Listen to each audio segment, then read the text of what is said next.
दोस्तों नमस्कार। आज की जो चर्चा होने वाली है वो बहुत ख़ास है क्योंकि ये जो इक्वेडर और मेक्सिको दोनों देश हैं उसके बीच में लड़ाई होगी। और लड़ाई ऐसा हुई कि जो मेक्सिको की जो राष्ट्रपति हैं वो अनाउंस भी कर दिया कि अब हमारे इक्वेडर के कोई भी डिप्लोमेटिक रिलेशन नहीं रखेंगे। ये देखिए, ये आप पढ़ पा रहे होंगे कि we will break diplomatic ties with Ecuador. ऐसा क्या हुआ कि इन दोनों देशों के बीच में जो डिप्लोमेटिक रिलेशन है वो टूट गई और वह टूटने वाली है। आज आपको वो बहुत कुछ जानने को मिलेगा। इस वीडियो को देखने के बाद आपको पता चलेगा कि एम्बेसी क्या होता है, पॉलिटिकल असाइलम क्या होता है, वियना कन्वेंशन क्या होता है। ऐसी बहुत सारी चीज़ें आपको इस सेक्शन में जानने को मिलेगा। तो चलिए शुरू करते हैं। Let's start. मेक्सिको की एम्बेसी में इक्वेडर के सैनिक घुस गए। मेक्सिको की एम्बेसी में इक्वेडर के सैनिक घुस गए, ये क्या बात हुई? इक्वेडर के राष्ट्रपति मेक्सिको की एम्बेसी में थे। इक्वेडर के राष्ट्रपति मेक्सिको के अंदर थे, क्यों थे? और मेक्सिको ने बोला हमारी एम्बेसी में तुम्हारी सैनिक घुस गए, ये कैसी बात हुई? तो अब से तुम्हारा हमारा रिश्ता ख़त्म, ये क्या बात हुई? चलिए शुरू करते हैं। पहले हम शुरू करते हैं कि जो एम्बेसी है, ये एम्बेसी क्या होता है, किस लिए होता है। मान लीजिए भारत की कोई व्यक्ति है और वो अमेरिका जाना चाहता है। क्या अमेरिका दूसरे कोई कंट्री के नागरिक को अपने यहाँ आने देगा? नहीं देगा ना। तो इसीलिए अमेरिका इंडिया में अपना एक अधिकारी नियुक्त किया है। आप पहले उसके पास जाएंगे तो आप पूछेंगे कि ये अमेरिका का अधिकारी कहाँ पर मिलेगा। तो हम बताते हैं कि अमेरिका की एक एम्बेसी इंडिया में है, हमारे दिल्ली में है। उस एम्बेसी का मतलब ये है कि अमेरिका खुद वहाँ पर है। अमेरिका का एक एम्बेसी इंडिया में है, इसका मतलब ये है कि अमेरिका का एक छोटा सा पार्ट, अगर आप ये मान लीजिए कि अमेरिका खुद वहाँ पर है, वहाँ पर जो अधिकारी नियुक्त किया गया है उसको हम राजदूत कहते हैं। अमेरिका का एक डिप्लोमेटिक अथॉरिटी यहाँ पर है, हिंदी में हम उसको राजदूत कहते हैं। इस राजदूत का काम ये है कि दोनों देशों के बीच में पॉलिटिकल, सोशल, इकोनॉमिकल, ये जो कल्चर है और कल्चरल, इस संबंध को मेंटेन रखना। अगर इंडियन गवर्नमेंट को ज़रूरत पड़ी कि वो अमेरिका से बातचीत करें तो वो अमेरिका जाना नहीं पड़ेगा, क्योंकि अमेरिका का एम्बेसी यहाँ पर है। एम्बेसी से कॉन्टैक्ट करने से हम उस एम्बेसी के थ्रू अमेरिका के साथ बात कर सकते हैं। उसी तरह हमारा भी एक डिप्लोमेटिक जो अधिकारी हैं वो वहाँ अमेरिका में है, उसको हम अमेरिका में इंडियन एम्बेसी भी बोल सकते हैं।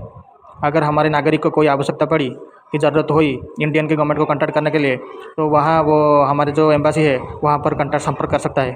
अगर किसी कारण की वजह से इंडिया में जो यूएस की एम्बेसी है उसके ऊपर अटैक होता है, इसे मान लिया जाएगा, ऐसा वियना कन्वेंशन में लिखा हुआ है कि ऐसा मान लिया जाएगा कि अमेरिका के ऊपर हमला हुआ है। तो यहाँ पर एक सवाल आता है कि जो इंडियन में जो अमेरिकन एम्बेसी है या फिर अमेरिका में जो इंडियन एम्बेसी है उसको सिक्योरिटी कौन प्रोवाइड करेगा? उसको सिक्योरिटी प्रोवाइड करेगा जिस देश में वो एम्बेसी है, उसी देश की जिम्मेदारी है कि वहाँ पर जो एम्बेसी है उसकी सिक्योरिटी को देना।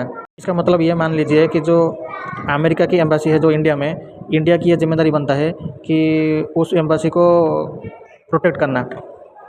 और एक बात आप याद रख लीजिए कि ये जो अमेरिकन एम्बेसी है उसमें भारत की जो नियम कानून है वो नहीं चलते। वो इसे मान लिया जाता है कि वो अमेरिका का क्षेत्र है, इसलिए अमेरिका के नियम और कानून वहाँ चलते हैं। उसी तरह से इंडियन एम्बेसी जो अमेरिका में है वहाँ पर अमेरिका के नियम कानून नहीं चलते। वहाँ पर जैसे कि ऐसा मान लेते हैं कि इंडिया ही वहाँ पर मौजूद है, इसलिए अमेरिका में इंडियन एम्बेसी में अमेरिका के कानून नहीं चलते, वहाँ पर इंडियन के जो लॉज हैं वहाँ काम करते हैं। अब हम चर्चा करते हैं मेक्सिको और इक्वेडर में। देखिए, लैटिन अमेरिका में ये दोनों देश हैं, जैसे कि हम मैप में देख पा रहे हैं। पहले अमेरिका है, ये है USA, United states of America. इसके नीचे है, देखो, ये है मेक्सिको। उसके नीचे है, ये देखो, ये साउथ अमेरिका के कंट्री है इक्वेडर। जिस तरह ये अमेरिका में हमारा एम्बेसी है, ये उसी तरह अमेरिका में भी हमारी इक्वेडर की भी एम्बेसी है, मेक्सिको की एम्बेसी है। ऐसा कई जगह चलता है। ऐसा हर राज्य में, हर देश में, हर देश के राजदूत आके काम करते हैं। उसी तरह जो इक्वेडर है उसमें भी मेक्सिको की एम्बेसी है। इक्वेडर के जो उपराष्ट्रपति हैं वो इक्वेडर के नागरिक है, मेक्सिको के नागरिक नहीं है। इक्वेडर की उपराष्ट्रपति की बात कर रहा हूँ। उन पे ये आरोप लगता है कि वो जो उनकी यहाँ पर जो कंस्ट्रक्शन हुई थी उनमें वो करप्ट रहता है, करप्शन के चार्जेस लगे थे इंडियन रुपीज़ में लगभग 80 करोड़ रुपए। और उपराष्ट्रपति को यह खतरा महसूस हुआ कि उनको अरेस्ट किया जा सकता है, इसीलिए वो क्या किए कि मेक्सिको की एम्बेसी में चले गए और वहाँ पर जाके एक पॉलिटिकल असाइलम अप्लाई किया और मेक्सिको ने उसको मान भी लिया। अब हम चर्चा करते हैं ये पॉलिटिकल असाइलम क्या होता है। पॉलिटिकल असाइलम का मतलब ये है कि राजनैतिक संरक्षण शरण में आना। उसका एक उदाहरण मैं आपको देना चाहूँगा। जैसे तिब्बत में जो दलाई लामा थे, जब चीन ने तिब्बत के ऊपर आक्रमण किया तब दलाई लामा जो थे वो इंडिया में शरण मांगने के लिए आए और इंडिया ने तब की जो जवाहरलाल नेहरू थी वो दलाई लामा को पॉलिटिकल असाइलम के तहत उनको शरण दी और आज तक दलाई लामा जो है वो इंडिया में रह रहे हैं। और भारत की ये जिम्मेदारी बनती है कि जो दलाई लामा है उनको प्रोटेक्ट करना। ठीक उसी तरह मेक्सिको की शरण में आया है इक्वाडोर के राष्ट्रपति, इसीलिए मेक्सिको की ये जिम्मेदारी बनती है कि वो जो उपराष्ट्रपति हैं उनको सुरक्षा दें। इक्वाडोर में जो मेक्सिको की एम्बेसी है, इसका मतलब ये है कि मेक्सिको खुद वहाँ पर मौजूद है। सवाल ये आता है कि जो पॉलिटिकल असाइलम है इसको दिया किसने? इसको दिया मेक्सिको ने। किसको दिया? इक्वाडोर के उपराष्ट्रपति को दिया। तो क्या उपराष्ट्रपति मेक्सिको के सिटीजन है? नहीं, ये तो इक्वाडोर के सिटीजन है क्योंकि ये इक्वाडोर की उपराष्ट्रपति है। तो टेक्निकल की मतलब से उपराष्ट्रपति को सिक्योरिटी कौन देगा? मेक्सिको देगा, क्योंकि वो मेक्सिको की शरण में है। अब उपराष्ट्रपति कहाँ थे? उपराष्ट्रपति मेक्सिको की एम्बेसी के अंदर थे। तो वियना कन्वेंशन के मतलब से ये माना जाएगा कि इक्वाडोर के जो उपराष्ट्रपति हैं वो मेक्सिको की एम्बेसी के अंदर है। इसका मतलब ये है कि उपराष्ट्रपति जो है वो मेक्सिको के अंदर है, ना कि इक्वाडोर के अंदर है। समझ में आया? अब मेक्सिको के एम्बेसी को प्रोटेक्ट कौन करेगा? इक्वाडोर करेगा।